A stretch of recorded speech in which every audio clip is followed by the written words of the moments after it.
Chairman Durbin, thank you for the opportunity to testify before the subcommittee. My name is Sergeant Oscar Vazquez, and I currently serve as an Army paratrooper in the 4th Brigade Combat Team, 25th Infantry Division, stationed in Joint Base Elmendorf-Richardson, Alaska.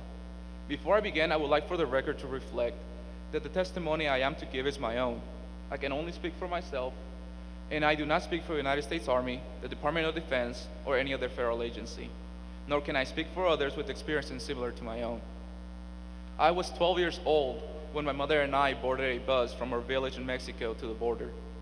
Although I did not make the choice to come to this country quickly became my home.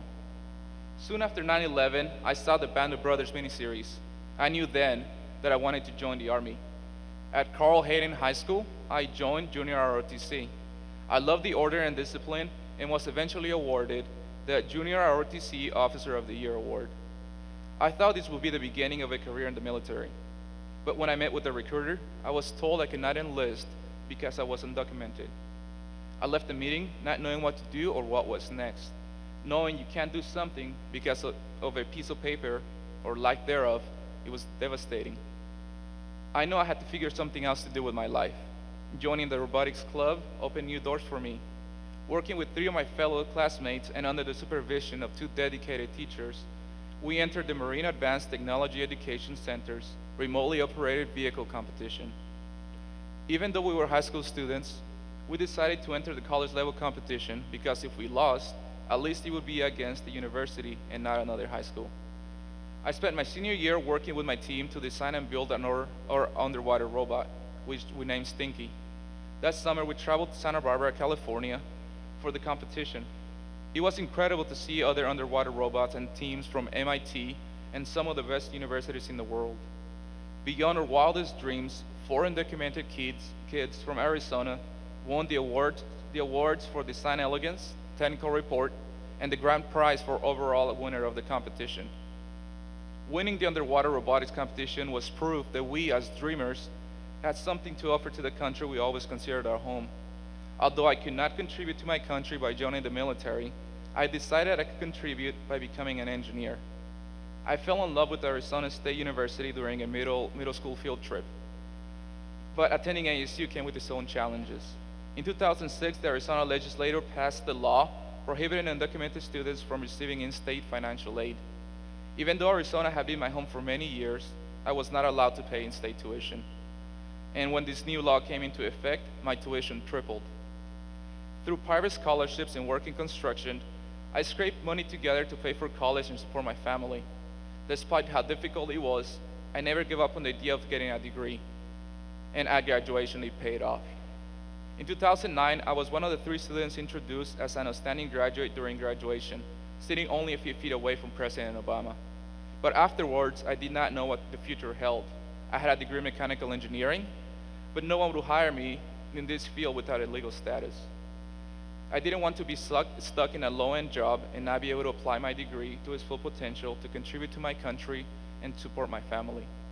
In the end, my wife and I decided that I should go back to Mexico, a country that I left as a child, and applied to re-enter the United States legally. Even though my wife Carla and daughter Samantha are US citizens, the law said that I was barred from coming back to the country for 10 years. My wife and I knew it wouldn't be easy, but we wanted to do this while my daughter was still young. It was frustrating to be away from the family and not be able to see my daughter grow up. Every few weeks when my wife had a few days off, Carla would bring Samantha to make the 3-hour drive to visit me.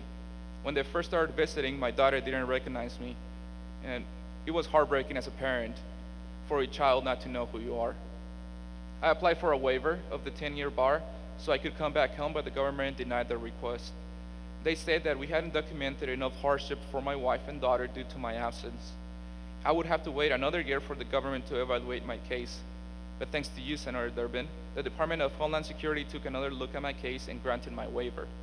361 days after I left the United States, I was able to return as a legal resident.